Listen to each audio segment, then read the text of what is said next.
aprendemos muito desde o ano passado e eu louvo a Deus por essa grande bênção, né, que tem sido expor a Bíblia capítulo por capítulo, versículo por versículo, ao longo de 12 anos. Já transcorremos ali desde Gênesis, Êxodo, Número, Levíticos, Deuteronômio, Josué e agora Juízes, e assim por diante até o dia que o Senhor quiser. À noite veremos também a finalização do capítulo 8 de Romanos, e assim teremos essa alegria de vermos dois textos muito complexos serem finalizados. Isso é muito bom para a igreja, para que a igreja possa aprender paulatinamente como Deus se revela ao longo da história do povo de Deus. Juízes 21, todo o capítulo diz assim: Ora, tinham jurado os homens de Israel em Mispá, dizendo: Nenhum de nós dará sua filha por mulher aos benjamitas. Veio, pois, o povo de Betel, e ali ficou até a tarde diante de Deus. E todos levantaram a sua voz e prantearam com grande pranto, e disseram: Ah, Senhor Deus de Israel, por que sucedeu isto em Israel, que hoje falte uma tribo em Israel? E sucedeu que no dia seguinte o povo pela manhã se levantou e edificou ali um altar e ofereceu holocausto e ofertas pacíficas. E disseram os filhos de Israel: Quem de todas as tribos de Israel não subiu à Assembleia do Senhor? Porque se tinha feito um grande juramento acerca dos que não fossem ao Senhor em Mispá, dizendo: Morrerá certamente. E arrependeram-se os filhos de Israel acerca de Benjamim, seu irmão, e disseram: Cortada é hoje de Israel uma tribo. Como havemos de conseguir mulheres para os que restaram deles? Pois nós temos jurado pelo Senhor que nenhuma de nossas filhas lhes daríamos por mulher. E disseram: Há algumas das tribos de Israel que não subiram ao Senhor a Mispá, e eis que ninguém de Jabes de Gileade viera ao arraial à Assembleia. Porquanto, quando se contou o povo, eis que nenhum dos moradores de Jabes de Gileade se achou ali. Então a Assembleia enviou para lá 12.000 homens dos mais valentes e lhes ordenou, dizendo: Ide ao fio da espada ferir aos moradores de Jabes de Gileade, as mulheres e aos meninos. Porém, isto é o que haveis de fazer: a todo homem e a toda mulher que se houver deitado com um homem, totalmente destruireis. E acharam entre os moradores de Jabes de Gileade 400 moças virgens, que não tinham conhecido um homem, e as trouxeram ao arraial, a Siló, que está na terra de Canaã. Então toda a Assembleia enviou e falou aos filhos de Benjamim, que estavam na penha de Rimom, e lhes proclamou a paz. E ao mesmo tempo voltaram os benjamitas e deram-lhes as mulheres que haviam guardado com vida das mulheres de Jabes de Gileade. Porém estas ainda não lhes bastaram. Então o povo se arrependeu por causa de Benjamim, porquanto o Senhor tinha feito brecha nas tribos de Israel. E disseram os anciãos da Assembleia: Que faremos acerca de mulheres para os que restaram, pois foram destruídas as mulheres de Benjamim? Disseram mais: Tenha Benjamim uma herança nos que restaram, e não seja destruída nenhuma tribo de Israel. Porém, nós não lhes poderemos dar mulheres de nossas filhas, porque os filhos de Israel juraram, dizendo: Maldito aquele que der mulher aos benjamitas. Então disseram: Eis que de ano em ano a solenidade do Senhor em Siló, que se celebra para a morte de Betel, para o norte de Betel, do lado do nascente do sol, pelo caminho alto que sobe de Betel a Siquém, para o sul de Lebona. E mandaram os filhos de Benjamim, dizendo: Ide e emboscai-vos nas vinhas. E olhai, e eis que as filhas de Siló a dançar em rodas, saí vós das vinhas e arrebatai cada um sua mulher das filhas de Siló, e ide-vos à terra de Benjamim. E será que quando seus pais, os seus irmãos vierem a litigar conosco, nós lhe diremos: Por amor de nós, tende compaixão deles, pois nesta guerra não tomamos mulheres para cada um deles, porque não lhes destes vós para que agora ficasseis culpados. E os filhos de Benjamim o fizeram assim, e levaram mulheres conforme ao número deles, das que arrebataram das rodas de dança, e foram-se e voltaram à sua herança, e reedificaram as cidades e habitaram nelas. Então os filhos de Israel partiram dali, cada um para sua tribo e para sua família, e saíram dali cada um para sua herança. Naqueles dias não havia rei em Israel, porém cada um fazia o que parecia reto aos seus olhos. Amém. Oremos ao Senhor. Deus Santíssimo, obrigado, Senhor, pela Tua bênção de nos trazer a Tua palavra esta manhã. Graças te damos, Senhor Deus, por estes quase 30 domingos que ficamos aqui no texto de Juízes. Foram domingos extremamente edificantes, Senhor Deus, gloriosos, em que nós aprendemos tanto a respeito da necessidade de uma liderança, a necessidade, Senhor Deus, de sabedoria, discernimento, valentia, hombridade, masculinidade para o benefício do teu povo. E ao final aprendemos que tudo isso encontramos em Cristo. Cristo é o Rei dos Reis e o Senhor dos Senhores, o juiz de Israel e o juiz de Israel de Deus. Que neste último texto, Senhor Deus, possamos ver Cristo mais uma vez revelado.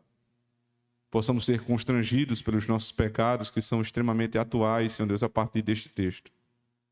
E que o Senhor transforme o nosso coração. Para aqueles que precisam de salvação, ó Deus, toque-lhes nessa manhã, para que possam conhecer Cristo e serem salvos. E aqueles que precisam, Senhor Deus, de mudança de vida, de encorajamento, sê Tu propício a cada um de nós, Senhor. Usa-me para tudo isso, Senhor Deus, pelo amor que o Senhor tem ao Teu povo e pela misericórdia, Senhor Deus, que o Senhor tem ao santo ministério. É assim que nós pedimos em Cristo, nosso Senhor. Amém. Tomar decisão em momentos difíceis, de muita pressão, é muito complexo. E a tentação que um líder tem, que um homem tem, que alguém nessa posição tem, de acabar sendo precipitado na tomada de decisão é muito grande. A possibilidade de, sob pressão, nós fazermos algo simplesmente pelo impulso é naturalíssimo. Quantas vezes você, sob pressão, não acabou sendo atabalhoado? Não acabou metendo os pés pelas mãos? E tomou uma decisão que, posteriormente, se provou a não mais sábia. Se provou uma decisão com prejuízos. Ora, isso de fato não é bom. Não deve ser assim. Nós devemos ser precavidos, sábios, prudentes, previdentes. Mas existe uma coisa pior do que tomar decisão precipitada. É não tomar decisão nenhuma. É ficar paralisado. É não saber o que fazer. Especialmente quando você é chamado a fazer algo. Então, os inferiores, eles devem ter uma paciência com os seus superiores, uma afeição tal pela posição daqueles que estão acima de você em honra e em liderança, para que no momento que essas pessoas que são acima de nós, nossos pais, nossos pastores, nossos governantes, sob grande pressão, tomam decisões atabalhoadas, imprudentes, nós possamos, de alguma forma, entender que é difícil tomar decisões em situações assim. E que poderia ser pior se estes homens estivessem simplesmente parados. Porque é melhor uma decisão atabalhoada do que alguém que não sabe o que fazer. Paralisado, completamente dominado pelo medo. O que pensaríamos dos nossos pais se, quando alguém ameaça a nossa casa, eles simplesmente não fizessem nada? Ora, se eles vão lá de maneira meio que atabalhoada e tentam resolver a situação, talvez não tenha sido a melhor forma. Depois a gente vai pensar nisso. Na melhor maneira, mas na hora nem sempre é tão fácil assim. E o que nós devemos perceber destas autoridades é que, de alguma forma, eles agiram com o espírito correto de resolver a situação, de preservar a família, de cuidar dos seus. Então há algo de bom nisso, que é muito melhor do que não fazer nada. É muito melhor do que aquele outro espírito de covardia, de inércia que toma conta da nossa geração. Então, em primeiro lugar, para que nós possamos nos achegar a um texto como esse, complexo, aparentemente meio confuso, cheios de situações onde a tendência de alguém da nossa época em condenar, em acusar, em dizer está errado, como fizeram isso, é muito fácil para qualquer um de nós. Mas o meu primeiro chamamento para os irmãos é de um olhar mais atento atento para a narrativa, mas atento para aquilo que estava em jogo aqui. A vida não é tão fácil quanto às vezes a gente parece, quanto nos parece. A vida não é tão preto no branco assim, irmãos. Há complexidades, não só na narrativa bíblica, mas a narrativa bíblica nada mais é do que o conto de uma história real, do que a expressão de uma realidade, que não era a realidade só de Israel, é a nossa realidade hoje. O mundo caído é complexo. As coisas que nós passamos no nosso dia a dia, né, que quando nós nos distanciamos dela, depois de certo tempo a gente diz assim, eu poderia ter feito melhor. Eu poderia ter agido assim com mais sabedoria. Mas na hora, não é fácil. Percebe? E o fato de simplesmente chegar e condenar, chegar e acusar, é uma posição muito cômoda. Especialmente quando nós estamos há milhares de anos depois. Quando a revelação está completa. Quando nós sabemos de tantas coisas que não se sabia aqui. Então, com zelo pelos nossos irmãos de Israel, pela preservação da reputação dos nossos antepassados, e inclusive pela necessidade que nós temos de enxergar a Bíblia como um todo e não em suas partes simplesmente, é que eu trago para vocês essa forma de enxergar o texto. Não sejamos tão rápidos assim. Não nos deixemos levar por esse espírito covarde da nossa época, de acusar, de condenar, de julgar, sem primeiro entender a complexidade da vida. Isto não é piedade, isto é falsa piedade. A vida é muito complexa e não é feita de tudo preto no branco. As coisas não são binárias nem sempre. As coisas são complexas. E as narrativas bíblicas nos ajudam a pensar dessa forma. O contexto de Juízes 21 está evidentemente entrelaçado com os capítulos anteriores. Desde aquilo que aconteceu lá na casa de Mica. Quando um israelita ele decide fazer para si próprio uma igreja. E contrata um levita. E depois coloca a miséria dentro da sua casa com idolatria. E aquilo ali demonstra qual era o espírito de Israel, como não havia rei, como não havia ali a instituição da autoridade. Cada um fazia o que era melhor para si. Então o espírito da época era de uma igreja para cada um. Cada um é pastor de si, cada um faz o que quiser. Depois nós temos a história de um outro levita, né, que vagueia. E este levita, ele procura um lugar para si onde seja conveniente. Traz consigo uma concubina. E quando ele está voltando de viagem, ele para numa determinada cidade da tribo de Benjamim.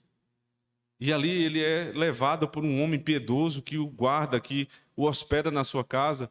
E os homens daquela cidade, durante a noite, eles vão lá, conforme a história de Sodoma e Gomorra, e eles querem tomar para fora o levita e abusar dele.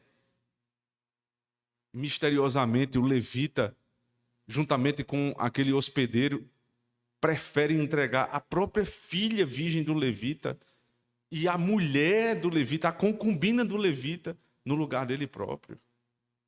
Eles aceitam a concubina, passam uma noite inteira a violentando.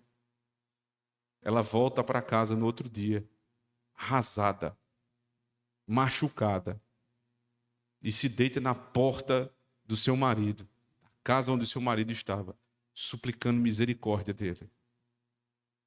Ele acorda sem piedade, manda ela se levantar. A mulher está morta. Morreu aos pés do marido, suplicando arrependimento e pedido de perdão. E aquele que aparentemente, de maneira impiedosa, estava ali, demonstrando nenhum zelo pela sua esposa, ele a leva para casa, somente o corpo, fatia aquele corpo em 12 pedaços e manda um pedaço para cada tribo de Israel, para suscitar a ira do povo de Deus. E ele consegue. Ainda havia hombridade em Israel. Então os israelitas se reúnem e dizem o seguinte: nunca se viu um mal tão grande em toda a história. Nunca vimos isso acontecer em Israel. Então eles decidem categoricamente exterminar a tribo de Benjamim. A partir desse texto, do texto do capítulo 21, nós vamos ver que eles vão até se arrepender por isso. A gente vai contar essa história daqui a pouco. Mas lá, por que eles fizeram isso? E por isso que é tão importante lembrar do contexto, irmãos. Dar peso a cada ato histórico, a cada cena que está sendo vista aqui.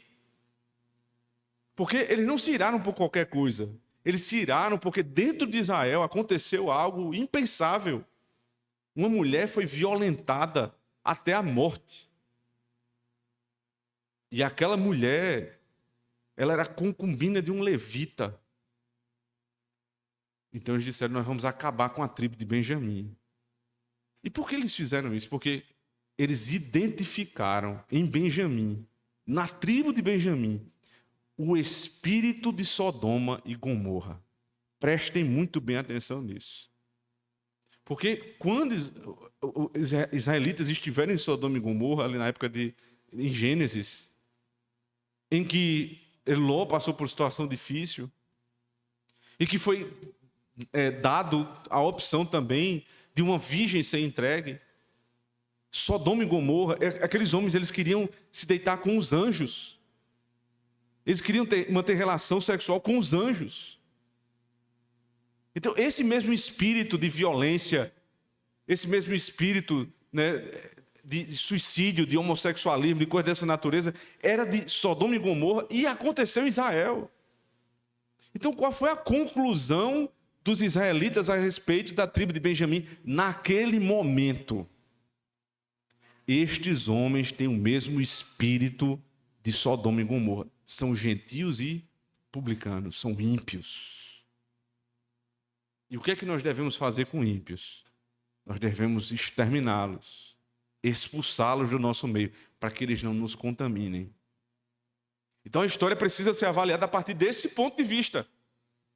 Porque isso é um princípio da palavra. A excomunhão dos ímpios do meio do povo. É uma ordem divina que está sendo revelada ainda de maneira embrionária aqui, mas que fica muito clara no Novo Testamento. Vocês abrindo comigo.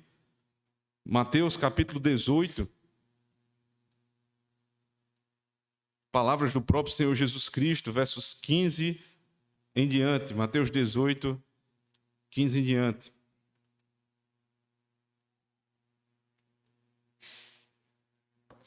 Ora, se teu irmão pecar contra ti, vai, repreende-o entre ti e ele só. Se te ouvir, ganhaste teu irmão, mas se não te ouvir, leva ainda contigo um ou dois, para que pela boca de 2 ou 3 testemunhas toda a palavra seja confirmada. E se não as escutar, dize-o à igreja, e se também não escutar a igreja, consideram como gentil e publicano. Em verdade vos digo que tudo o que ligardes na terra terá sido ligado no céu, e o que desligares na terra terá sido desligado no céu. O processo disciplinar está sendo aplicado aqui por Cristo. Mas não a partir do nada. A Cristo no Novo Testamento inventou o processo disciplinar. Não, isso já acontecia em Israel. O uso das testemunhas, não é à toa que na lei de Moisés, quando a acusação era feita a um ancião da igreja, a um oficial da igreja, não poderia ser feita por uma só pessoa. O mesmo apóstolo Paulo, no Novo Testamento, diz na carta a Timóteo que quando um oficial da igreja, um presbítero é acusado, não pode ser acusado por uma pessoa só, mas somente por 2. De onde ele tira isso? Da lei de Moisés. Porque a lei da igreja do Novo Testamento, ela não surge do nada, ela surge da lei do Antigo Testamento, em suas aplicações à luz da Nova Aliança, mas não é uma outra lei. Aqui o que acontece é exatamente a mesma coisa. As testemunhas são chamadas. Ora, não há um problema envolvendo mais outras pessoas, não envolva. Eu tive um problema com você, eu vou contar a fulano, para fulano me ajudar. Não, fulano não precisa ajudar. Por quê? Porque está revelado na palavra o que você tem que fazer. Vai entre ti e ele sozinho e resolve. Se ele te ouvir, está resolvido o problema. Não tem que comentar nem com parente, nem com pai, nem com mãe, nem com amigo, nada. Só tu e ele somente. Ponto. Ele não te ouviu, chama 2 ou 3 testemunhas. Aí sim. Se não, nem isso resolveu, aí você vai levar para a igreja. Os presbíteros da igreja vão resolver o caso por meio de juízo. E isto que for resolvido por meio de juízo terá sido ligado nos céus. O que for feito na terra está lá subsidiado por Deus nos céus. Devido processo disciplinar respeitado, o que foi feito no conselho da igreja é o que foi feito no céu. E o que foi feito por final? Considera-o gentil e publicano, expulsa do meio do povo. Nós não vamos matá-lo no sentido físico, porque não está sobre essa jurisdição da igreja a espada. Isso é um trabalho do Estado. Mas a excomunhão, que é o mesmo princípio de afastar do nosso meio, permanece. Aquilo que aconteceu em Juízes 21 deve acontecer também na igreja. Quando alguém se declarando crente faz algo que não é digno de um cristão, então nós devemos afastá-lo do nosso meio. Isso vai acontecer mais uma vez, primeira carta aos Coríntios, capítulo 5, abra comigo, por favor. 1 aos Coríntios 5.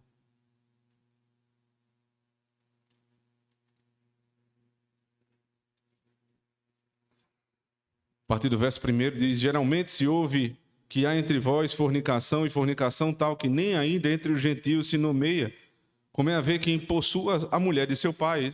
Veja que aqui o caso é... Paulo chega a comparar, não que aconteceu em Israel uma coisa semelhante ao mundo. Não, ele diz, está acontecendo na igreja algo que nem no mundo se vê acontecendo. Um filho está se deitando com a mulher do seu pai. Obviamente não é sua mãe, é uma outra mulher, mas ele está se deitando com ela. Ele diz, isso não acontece nem nos arredores dos ímpios. Ele continua, estáis ensoberbecidos, e não ao menos vos entristeceis por não ter sido dentre vós tirado quem cometeu tal ação. Vocês estão tão ensoberbecidos na vanglória com os dons espirituais que esta igreja tinha, que vocês não estão mais nem aí para a moralidade. Vocês só querem aparecer. E isso é tão verdadeiro que vocês nem se entristecem pelo que está acontecendo. E não fizeram nada com essa pessoa que está fornicando com a mulher do seu pai. Ele continua, eu na verdade ainda que ausente no corpo, mas presente no espírito, já determinei, como se estivesse presente, que o que tal ato praticou em nome do nosso Senhor Jesus Cristo, junto vós e o meu espírito com o poder de nosso Senhor Jesus Cristo, seja este tal entregue a Satanás para a destruição da carne, para que o espírito seja salvo no dia do Senhor Jesus. Não é boa a vossa jactância, não sabeis que um pouco de fermento faz levedar toda a massa? Purificai-vos, pois, do fermento velho, para que sejais uma nova massa, assim como estáis sem fermento, porque Cristo, nossa Páscoa, foi sacrificado por nós. Por isso façamos a festa não com o fermento velho, nem com o fermento da maldade e da malícia, mas com os ázimos da sinceridade e da verdade. Já por carta vos tenho escrito que não vos associeis com os fornicadores, ainda que não inteiramente com os fornicadores deste mundo, ou com os avarentos, ou com os roubadores, ou com os idólatras, porque então vos seria necessário sair do mundo. Mas agora vos escrevi que não vos associeis com aquele que, dizendo-se irmão, for fornicador, ou avarento, ou idólatra, ou maldizente, ou beberrão, ou roubador, com tal, nem ainda com mais. Fundamento da lei, aquilo que aconteceu com Israel na Páscoa.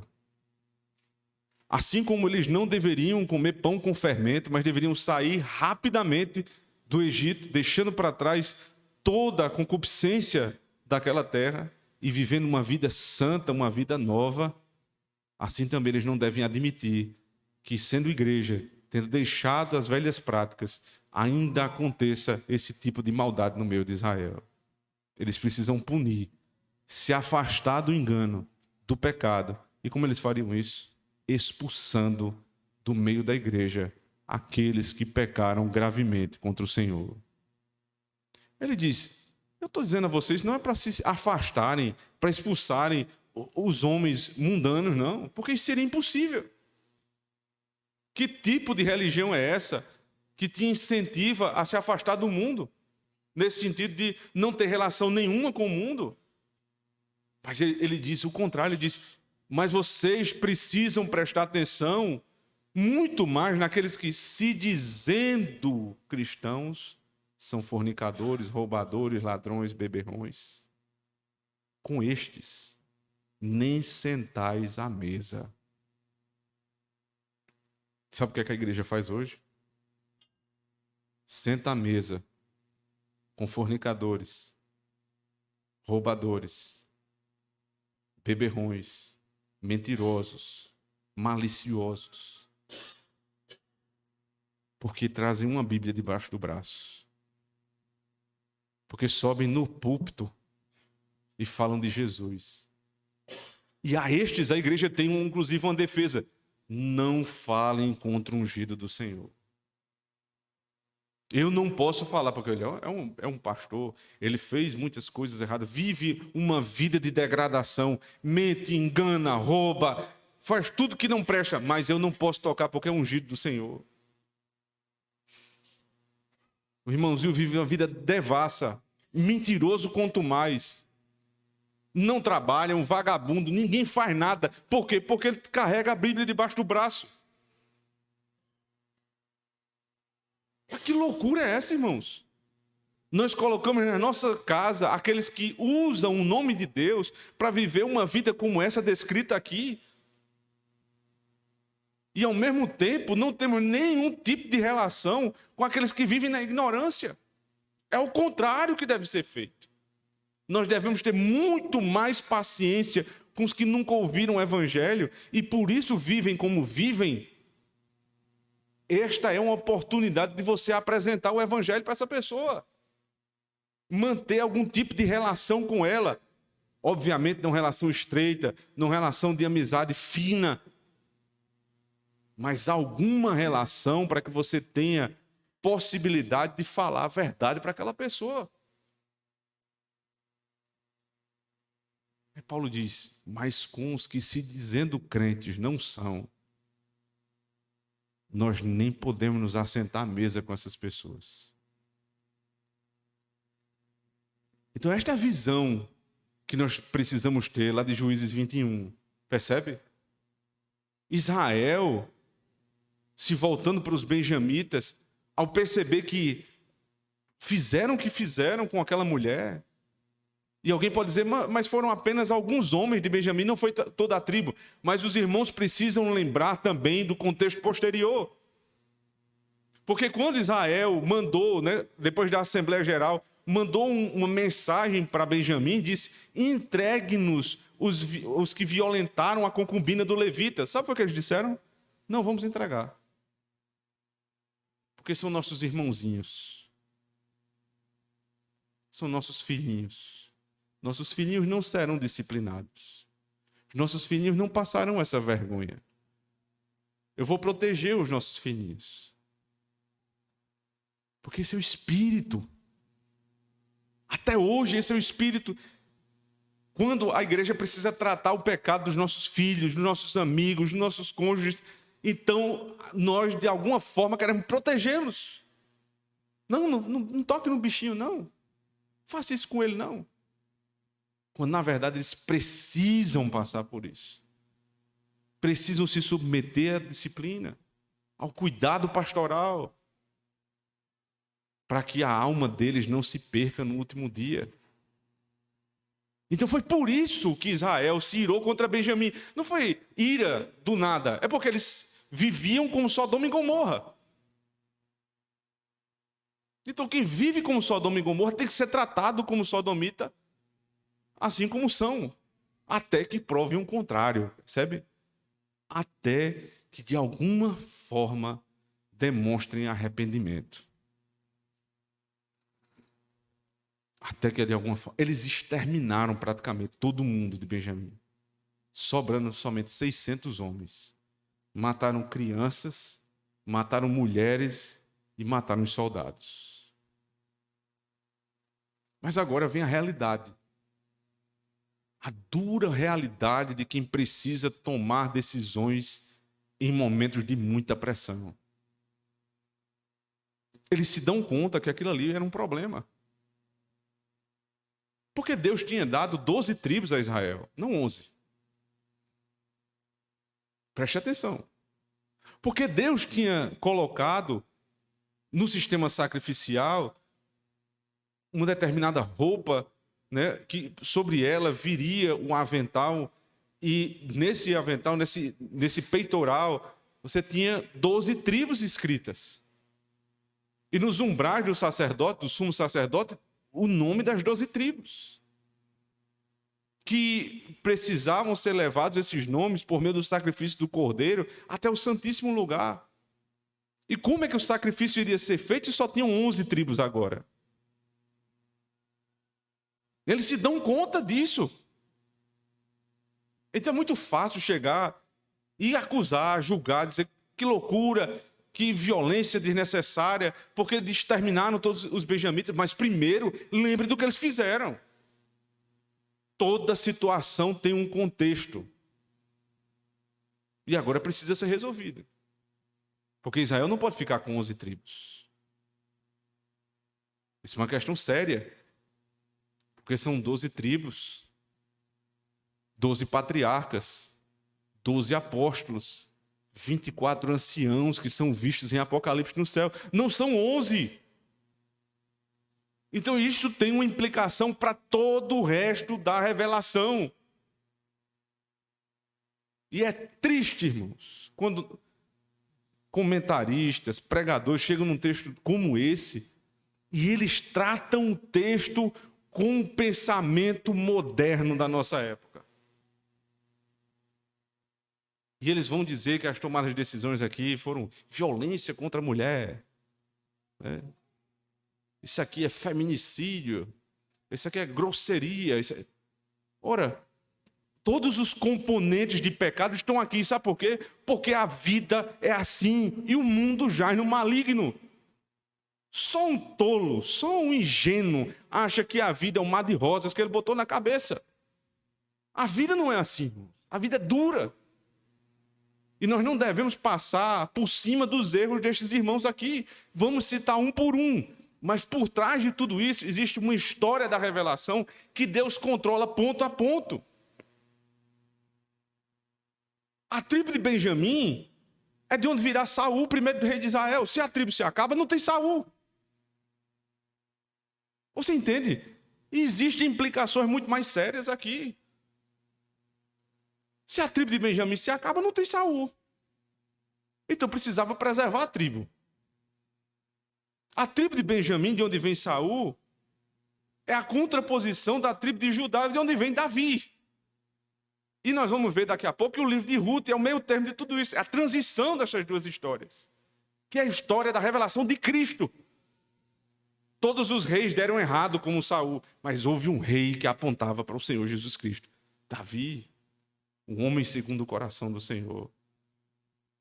Davi era perfeito? Claro que não. Mas Davi exalava Cristo. E essa história, em meio aos seus muitos defeitos, pecados e exageros, exala a verdade do Evangelho. Cristo é revelado no meio de homens pecadores na igreja. Não de homens perfeitos. Não de uma historinha bonitinha. A Bíblia não é um romance. No sentido mais literal da palavra romance, né? Da ligação de um homem com uma mulher. Não é assim. Uma história belíssima, sem problemas. A Bíblia é a palavra de Deus. A revelação de como Deus salva um povo pecador. Então Israel vai começar a tratar desse assunto da seguinte maneira, verso 1. Ora, tinham jurado os homens de Israel em Mispá, dizendo: nenhum de nós dará sua filha por mulher aos benjamitas. Veio, pois, o povo a Betel e ali ficou até tarde diante de Deus. E todos levantaram a sua voz e prantearam com grande pranto. E disseram: ah, Senhor Deus de Israel, por que sucedeu isto em Israel, que hoje falta uma tribo em Israel? E sucedeu que no dia seguinte o povo pela manhã se levantou e edificou ali um altar e ofereceu holocausto e ofertas pacíficas. E disseram os filhos de Israel: quem de todas as tribos de Israel não subiu à Assembleia do Senhor? Porque se tinha feito um grande juramento acerca de que não fossem ao Senhor em Mispá, dizendo: morrerá certamente. Eles se deram conta do voto que fizeram. Espera aí. A gente não só destruiu praticamente toda a tribo, mas até os 600 homens de Benjamim que restaram não vão poder se casar com as nossas filhas. Nós matamos as filhas deles, todas as mulheres estavam mortas, e nós agora não temos como fazer essa tribo ser preservada, só tem homem. Pela lei de Deus, os benjamitas não podem se casar com mulheres estranhas. E pelo nosso voto, elas não vão poder casar com as nossas filhas. No momento da pressão, a gente tomou essa decisão pelo espírito sodomita daqueles homens. Mas aí, agora, estamos enfrentando outro problema. Que a semente santa não vai ser preservada.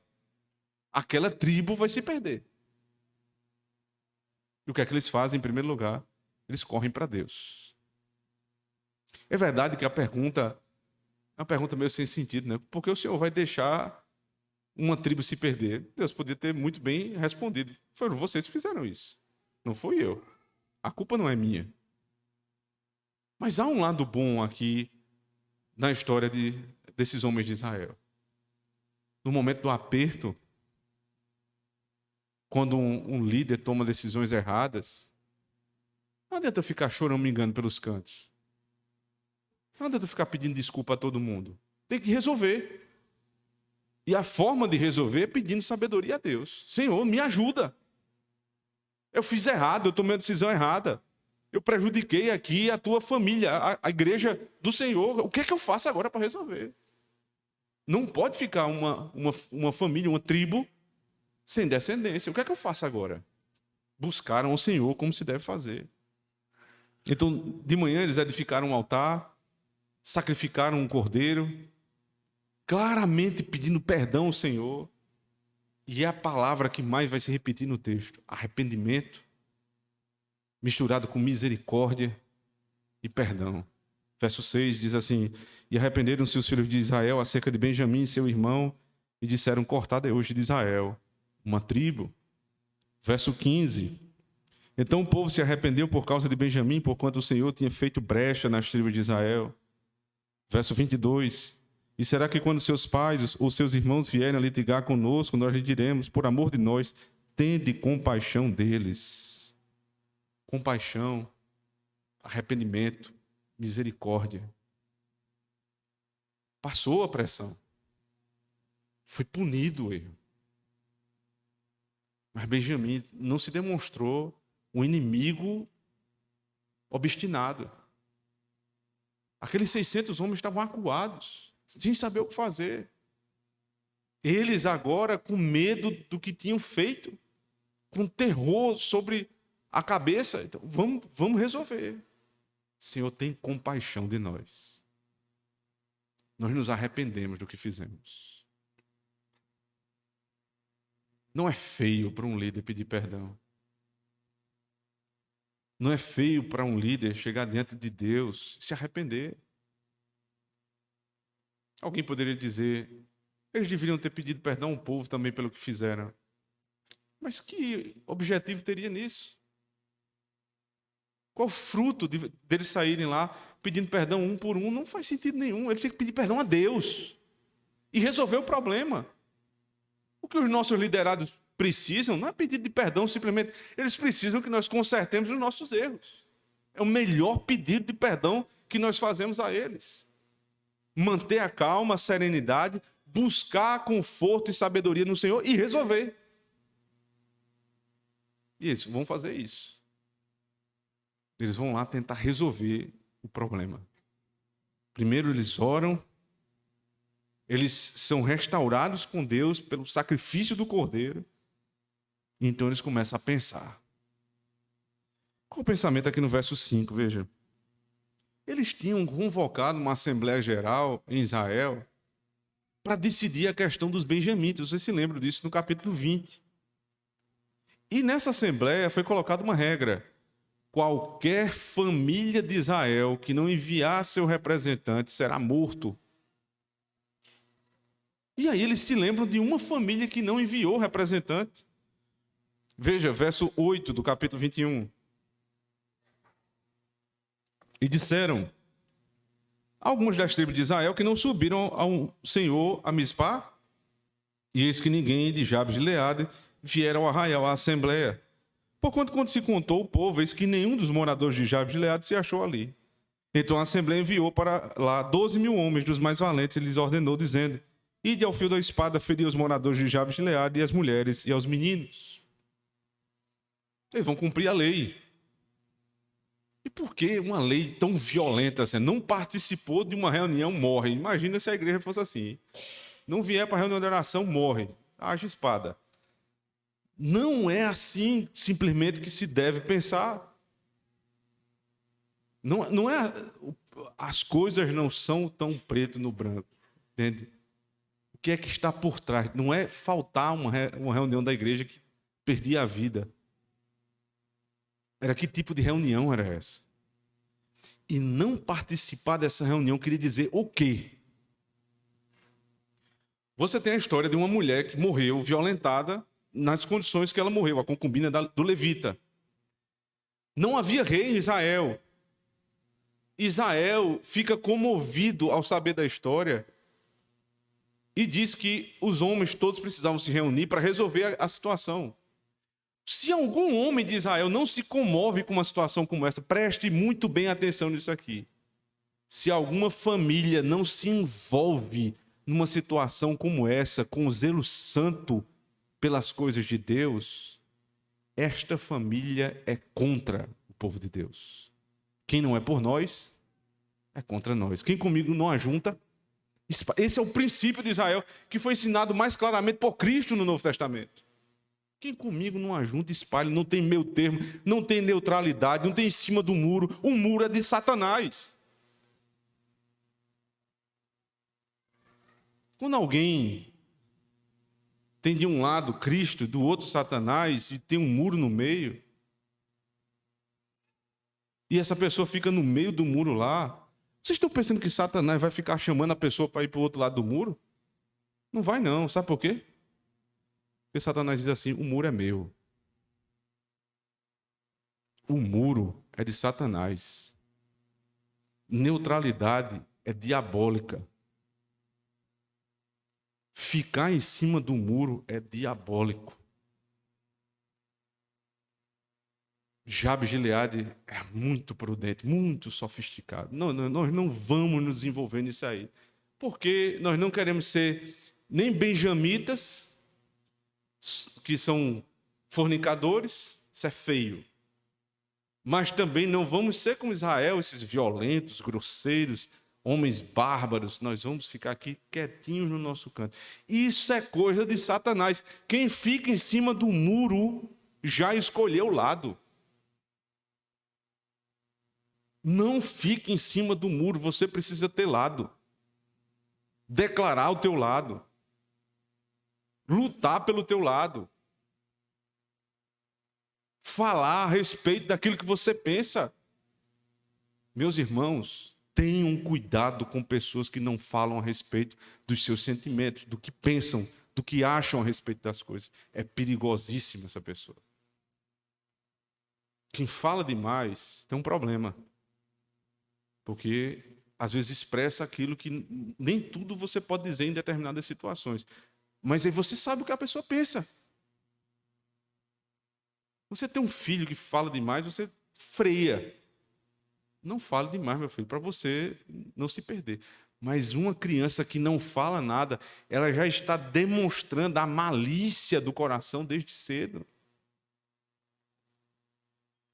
Ser misterioso, obscuro, escorregadio, né, liso. Complicado demais conviver com gente assim. Você não sabe o que a pessoa pensa. Jabes de Gileade disse: a gente não quer se envolver na situação, eu vou ficar na minha aqui, porque aí a gente passa bem. Quando Israel vai lá e mata, irmãos, mais uma vez eles estão aplicando o mesmo princípio. Estes aqui têm um espírito, não de Sodoma e Gomorra, mas do ímpio. Porque o muro é de Satanás.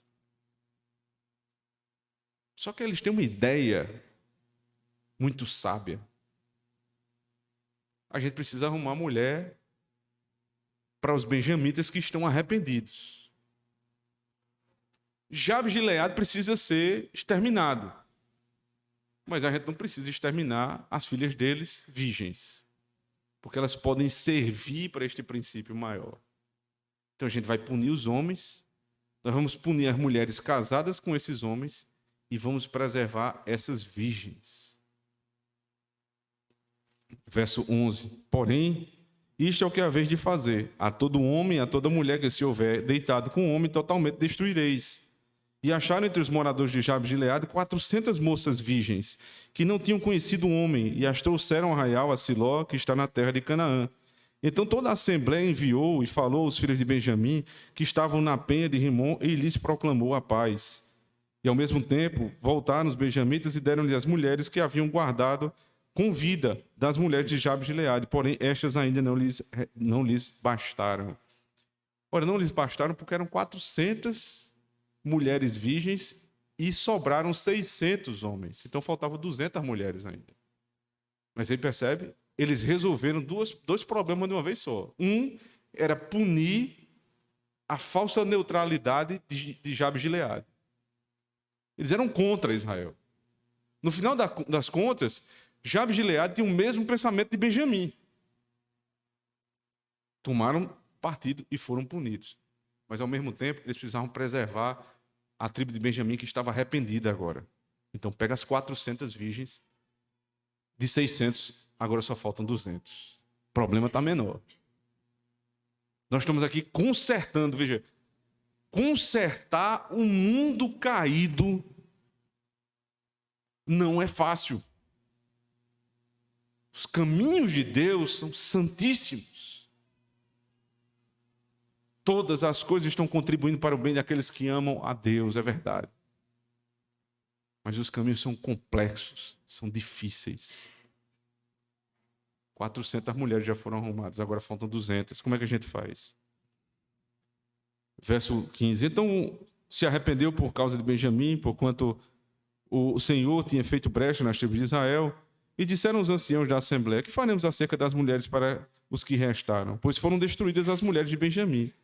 Disseram mais: tenha Benjamim uma herança nos que restaram, e não seja destruída nenhuma tribo de Israel. Porém, nós não lhes poderemos dar mulheres de nossas filhas, porque os filhos de Israel juraram, dizendo: maldito aquele que der mulheres aos benjamitas. Então disseram: eis que de ano em ano a solenidade do Senhor em Siló, que se celebra para o norte de Betel, ao lado do nascente do sol, pelo caminho alto que sobe de Betel a Siquém, para o sul de Lebona. E mandaram os filhos de Benjamim, dizendo: ide e emboscai-vos nas vinhas. E olhai, e eis aí as filhas de Siló a dançar em rodas. Saí vós das vinhas e arrebatai cada uma a sua mulher das filhas de Siló, e ide-vos à terra de Benjamim. Qual é o plano agora? É o seguinte, faltam 200. Lá em Siló, eles estão festejando a festa dos tabernáculos. Os anciãos de Israel, os pastores de Israel, disseram: vocês vão fazer o seguinte. O voto é: nós não podemos dar as nossas filhas aos benjamitas. Mas o voto não diz que se os benjamitas tomarem, isso está errado. Então nós vamos tomar o voto ao pé da letra. Os 200 homens de Benjamim vão lá. Quando as filhas de Siló estiverem dançando, era uma dança comum, uma dança moderada, nada de ímpio, se alegrando na presença de Deus, vocês vão lá e vão raptar essas mulheres.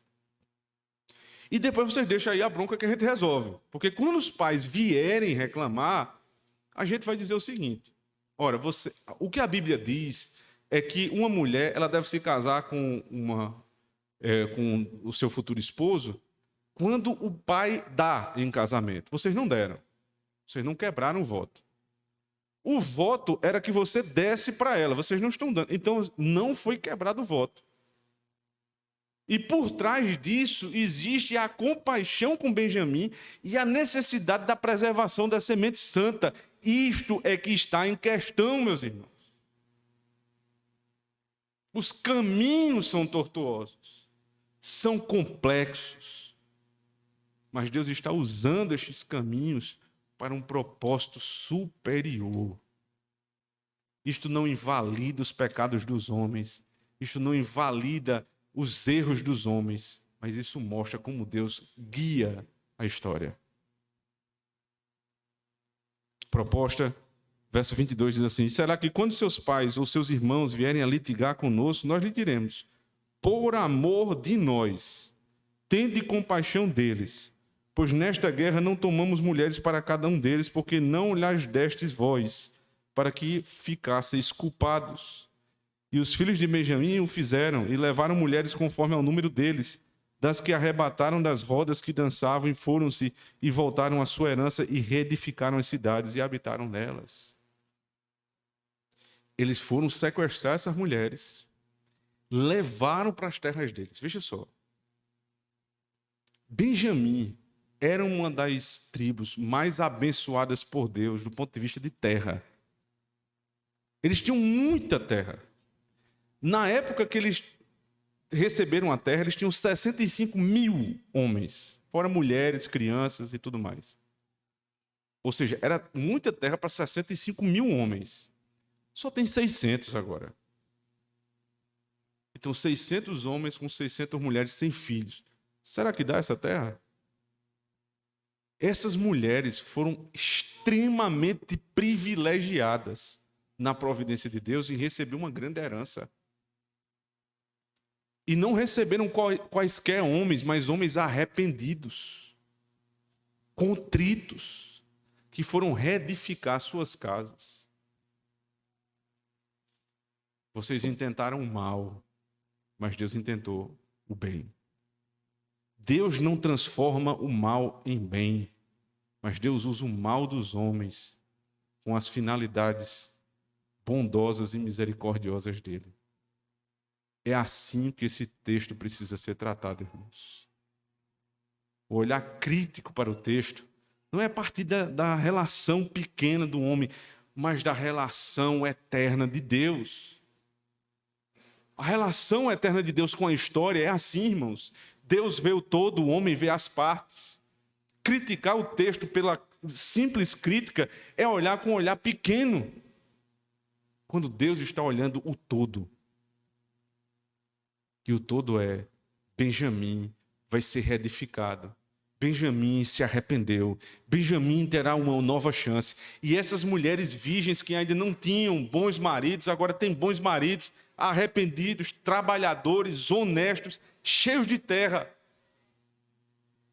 E essa tribo vai ser reerguida novamente.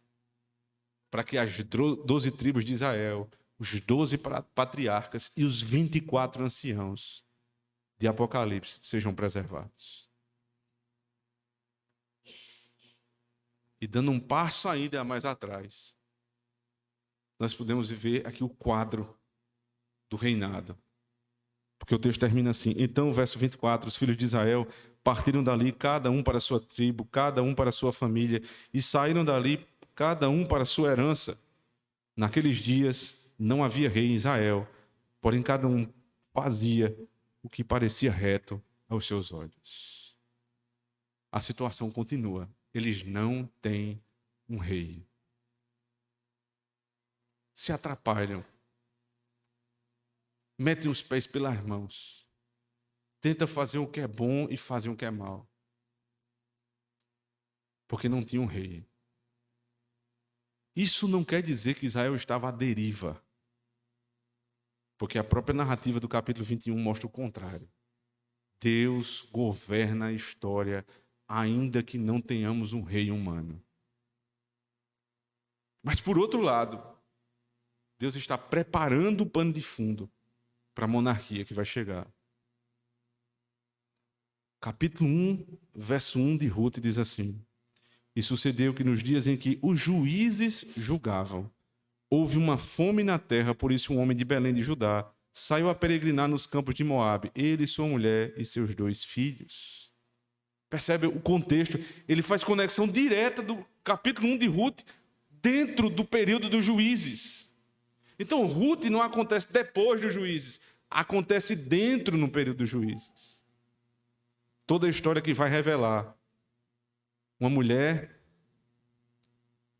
que inicialmente perde a família, depois ganha uma família, e dessa família ela tem um filho, e desse filho vem o Salvador. De Boaz virá Davi, o rei de Israel. E de Benjamim virá Saul, um outro rei de Israel. Alguém que tem o espírito de Benjamim só poderia governar temporariamente Israel. Porque é pecador. Porque é um homem irado, altivo. Não serve para reinar sobre Israel. Mas só para mostrar o que é o reinado imperfeito. Benjamim me liga a 1 Samuel e 2 Samuel. E Ruth me liga também os textos de Samuel, só que via Davi. Um rei que vai ser rejeitado para dar lugar a um rei que inspira a perfeição. Um homem segundo o coração de Deus. Dessa história nós somos rapidamente conectados para Cristo.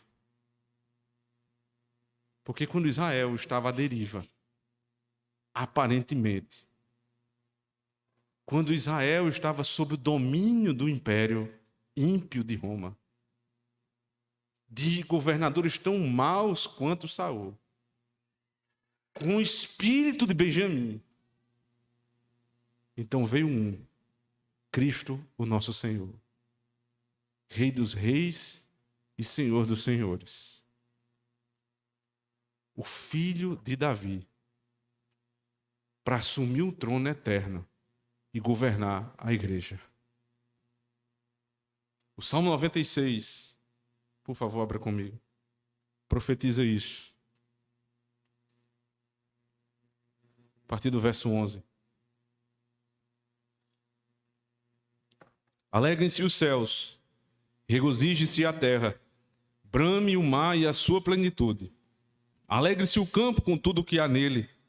Então se regozijarão todas as aves do bosque, ante a face do Senhor, porque vem julgar a terra, julgará o mundo com justiça e os povos com a sua verdade. Amém. A palavra juízo, ele vem julgar, o verbo julgar aqui, que é o mesmo lá de Juízes. Ele quer dizer governar. O salmo que aponta para Cristo, não simplesmente para Davi. Ele diz o seguinte: ele vem governar a terra, governará o mundo com justiça e os povos com a sua verdade. Ele não virá tomar decisões atabalhoadas. Ele não virá para usar o mal como bom, como fizeram os israelitas. Ele vem para julgar com justiça e com verdade. Todas as outras aplicações de governo são imperfeitas. Tomam decisões precipitadas. Nossos pais são assim. Nós somos assim. Nossos pastores muitas vezes são assim. Nossos governantes são assim. E eu, irmãos, com um espírito de mansidão, de humildade, não posso olhar para estes homens e acusá-los simplesmente. O mundo é mais complexo do que parece. Nessa trama toda, Deus está construindo ali uma história, perfeita história, belíssima história, santa história do governo de Cristo. Mas essa história santa não é contada por pessoas perfeitas, mas pela imperfeição do homem. Eu preciso olhar para a Bíblia assim E eu preciso olhar para a minha história hoje. A realidade que está ao nosso redor, assim. Não somos perfeitos. Nossas autoridades não são perfeitas. O mundo não é perfeito. Existem decisões que são tomadas, irmãos. E precisam ser tomadas, ainda que não sejam as melhores. Confiando. E se submetendo ao Senhor. Para que Ele, na sua providência, faça com que o resultado seja bom. Devemos ser sábios, prudentes, mas não podemos ser inertes. Precisamos pedir ao Senhor sabedoria, discernimento, para não sermos apressados demais. Mas pior do que a pressa na tomada de decisão de um líder é a inércia e não fazer nada. Deus nos ajude, irmãos, a sermos moderados e sábios, mas antes de tudo, corajosos para resolver os nossos problemas em Cristo. Amém.